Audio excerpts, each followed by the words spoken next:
Swastiastu. Sebelumnya perkenalkan, nama saya Nikita Desvitasari dengan NIM 23141011005. Saya dari Prodi Ilmu Hukum dan berada di Rombel 17 Agama Hindu. Pada kesempatan kali ini, saya akan membahas terkait dengan soal-soal UAS Agama Hindu. Nah, kita mulai dengan pembahasan soal yang pertama, yaitu terkait dengan apa saja kelebihan Banten dalam tradisi agama Hindu. Ini kita sudah tidak asing lagi dengan yang namanya Banten ya teman-teman, ataupun prasarana perlengkapan dalam persembahyangan. Jadi adapun kelebihannya itu ada tiga. Yang pertama ada pelengkap peruntutan prasarana persembahyangan. Yang kedua ada sebagai simbol persembahan kepada Ida Sang Hyang Widiwasa. Lalu yang terakhir atau yang ketiga yaitu Banten juga menjadi media penyampaian serada dan juga bakti. Jadi dapat disimpulkan bahwasanya Banten itu memang mempunyai peranan penting dalam persembahyangan dalam agama Hindu. Baik, untuk yang kedua yaitu terkait dengan apa saja sih nilai-nilai yang harus dilakukan agar terhindar dari tindakan korupsi yang harus dilakukan oleh umat agama Hindu. Tentunya dalam hal ini kita harus menerapkan 4 hal nilai yang harus kita laksanakan untuk terhindar dari yang namanya tindakan korupsi ya teman-teman. Yang pertama ada ajaran Dharma. Yang mana ajaran Dharma ini merupakan ajaran kebenaran terkait dengan etika dan juga moral yang sangat penting adanya kita ketahui dan kita terapkan dalam kehidupan sehari-hari. Lalu yang kedua yaitu adalah satya yang artinya nilai kejujuran yang mana saat kita melaksanakan sesuatu kegiatan atau melaksanakan suatu hal itu harus didasari dengan yang namanya kejujuran. Yang ketiga ada aparigraha yaitu artinya tidak mementingkan diri sendiri. Nah, dalam kita melaksanakan suatu hal, alangkah baiknya untuk kita mementingkan kepentingan bersama di atas kepentingan pribadi. Karena jika sudah mementingkan kepentingan bersama, maka tidak ada yang namanya hal untuk melakukan korupsi. Nah, yang terakhir ada ahimsa, yaitu tidak melakukan kejahatan dalam bentuk apapun. Jadi seperti yang kita ketahui bahwasanya tindak korupsi itu merupakan suatu tindakan kejahatan yang mana itu mengambil hak milik orang lain. Jadi dengan kita menerapkan ajaran ahimsa ini, itu mengurangi hal kemungkinan kita melakukan tindakan korupsi, teman-teman. Untuk selanjutnya yaitu terkait dengan bisnis prostitusi. Nah, kan teman-teman tahu nih, kalau misalnya bisnis prostitusi itu sama dengan seperti memperjualbelikan manusia, teman-teman. Jadi, ada pun beberapa hal yang dilanggar dalam bisnis prostitusi ilegal ini. Yang pertama, yaitu nilai kesucian. Yang mana dalam agama Hindu ini menekankan kesucian badan dan juga pikiran. Jadi, jika kita melakukan atau menjadi salah satu orang yang diprostitusikan di sana dengan keinginan pribadi bukan atas dasar paksaan, itu tentu saja sudah mencoreng nilai kesucian yang sesuai dengan tertuang dalam ajaran agama Hindu. Lalu yang kedua ada nilai dharma, yang mana hal ini itu merujuk pada kebenaran dan kewajiban moral etika dalam hidup. Lalu yang terakhir ada nilai kemanusiaan, yang mana hal ini juga termasuk ke dalam kegiatan jual beli manusia melanggar ajaran agama Hindu, teman-teman. Jadi jika kita melakukan hal tersebut, baik itu menjadi pelaku maupun dengan sukarelawan menjadi objek yang ingin diprostitusikan, maka itu benar-benar sudah melanggar nilai kemanusiaan yang ada pada ajaran agama Hindu. Baik, untuk selanjutnya terkait dengan apa saja sih nilai yang didapat dari kunjungan panti asuhan. Nah, adapun nilai yang saya dapatkan dari kunjungan panti asuhan itu adalah tiga, teman-teman. Yang pertama ada nilai kemanusiaan, yang mana saat bermain bersama anak-anak panti itu mengajarkan makna bersyukur dan saling tolong menolong antar sesama manusia. Jadi di sini rasa kemanusiaan saya tuh benar-benar sangat dikeluarkan, yang mana saya merasa bahwa hidup ini ternyata harus penuh dengan rasa bersyukur karena banyak di luar sana orang yang belum tentu memiliki kehidupan layak seperti selayaknya saya mendapatkan fasilitas ataupun kehidupan pada saat ini. Lalu yang kedua adalah nilai tatwamasi, yang mana dalam hal ini mengandung makna aku adalah kamu dan kamu adalah aku. Yang mana hal ini tuh mengajarkan saya untuk berdampak bagi sesama karena membantu orang lain sama dengan membantu diri saya sendiri. Jadi lewat kunjungan panti asuhan ini, bermain bersama mereka, memberikan mungkin sedikit sesuatu yang setidaknya dapat membangkitkan senyum-senyum mereka itu benar-benar sudah merasa seperti saya membantu diri saya sendiri gitu. Yang ketiga atau yang terakhir yaitu nilai ajaran Pawongan, yang mana Pawongan ini termasuk dalam ajaran Trihita yang mengajarkan untuk membantu serta menolong sesama selagi kita mampu untuk melakukannya. Tidak peduli seberapa besar ataupun kecil bantuan yang kita berikan, tapi di saat kita memiliki niat dan sudah melakukan untuk membantu orang lain itu sudah menjadi salah satu hal kita mau mengimplementasikan ajaran Paungan dalam ajaran Trihita Karana itu sendiri.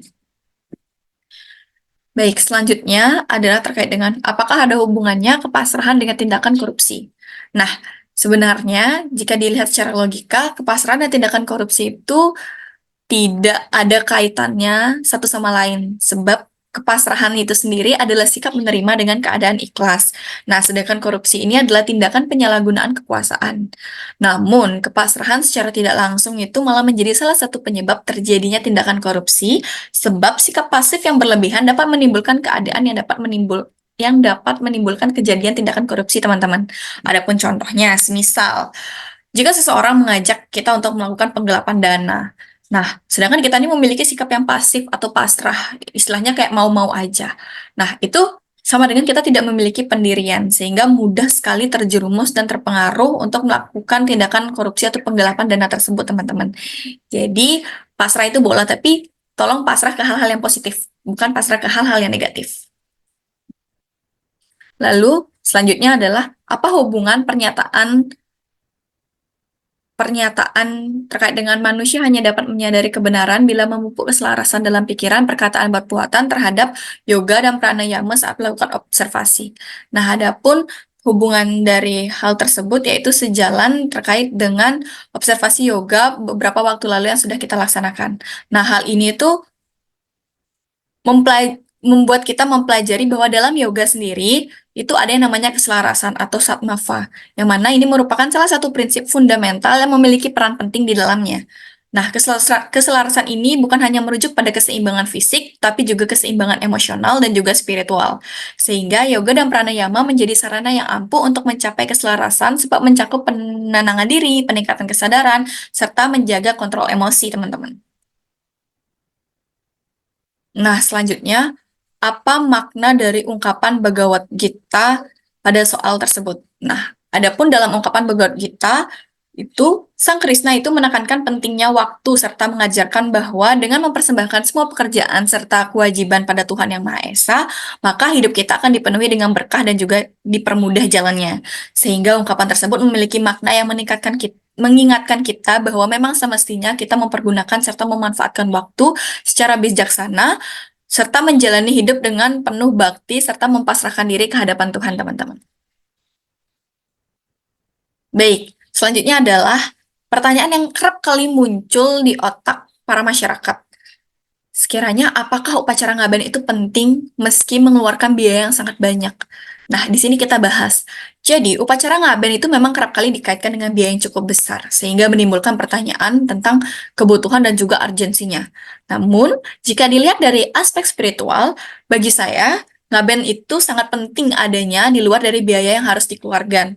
Sebab bagi umat Hindu di Bali, ngaben bukan hanya sekedar membakar jenazah, tapi juga diyakini mengantarkan roh yang telah meninggal menuju alam nirwana sesuai dengan ajaran agama Hindu.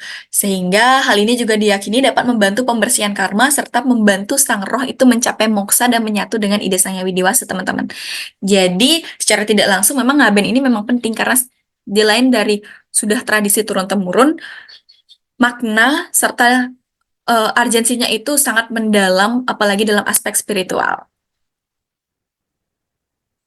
Baik, selanjutnya adalah gimana sih tanggapan saya terkait dengan banyaknya umat yang lebih memilih melaksanakan upacara besar ketimbang membantu orang lain yang membutuhkan. Contohnya seperti memberikan beasiswa ataupun membantu anak-anak yang kurang mampu. Jadi terkait dengan kejadian tersebut, maka menurut tanggapan saya sendiri terkait dengan hal itu adalah dengan mengubah mindset atau pola pikir masyarakat. Bahwasannya membantu sesama itu bukan hal yang susah dilakukan. Sebab jika dipikirkan secara logika, jika kita dapat membuat acara yang begitu besar, maka seharusnya membantu sesama itu juga ma- merupakan hal yang sulit untuk dilakukan untuk kita, bukan? Nah, jadi bukan dilihat dari seberapa besar kecilnya pemberian, tetapi tentang dampak yang akan kita dapatkan dari membantu sesama manusia. Nah, untuk jika kita memiliki uang yang banyak, atau untuk apa kita memiliki uang yang banyak, jika untuk membantu sesama manusia saja kita tidak bisa atau berat hati untuk melakukannya. Nah, oleh sebab itu, selagi mampu atau selagi memiliki rezeki yang lebih, janganlah lupa untuk berbagi dan membantu. Sebab hal kecil dari diri kita itu dapat berdampak bagi orang lain dan dapat membantu kita untuk memupuk karma baik di kemudian hari, teman-teman. Baik, adapun contoh ungkapan tersebut dalam kehidupan sehari-hari dari kutipan Bhagavad Gita 1878 yang menekankan terkait dengan pentingnya menghormati segala sesuatu dengan bakti sehingga mencapai yang namanya kesejahteraan kejayaan, itu saya berikan 3 contoh. Yang pertama yaitu menghormati Tuhan, yang mana dengan melaksanakan persembahyangan dalam kehidupan sehari-hari itu dapat menjadi salah satu hal yang dapat kita laksanakan, yang paling dasar kita laksanakan dalam kehidupan sehari-hari sesuai dengan kutipan Bhagavad Gita tersebut. Lalu yang kedua yaitu menghormati diri sendiri, yang mana contoh yang dapat kita laksanakan yaitu dengan melaksanakan yoga ataupun menjaga kesehatan diri, baik dengan olahraga maupun aktivitas fisik lainnya, itu dapat eh, memberikan kesejahteraan juga kejayaan bukan bagi orang lain, tapi juga bagi diri kita sendiri. Lalu yang terakhir adalah menghormati orang lain. Seperti contohnya saling memberikan hormat dan menjaga sikap baik kepada orang tua, guru, maupun orang lain. Itu dia tadi contoh terkait dengan ungkapan Bhagavad Gita 1878 yang dapat kita implementasikan dalam kehidupan sehari-hari.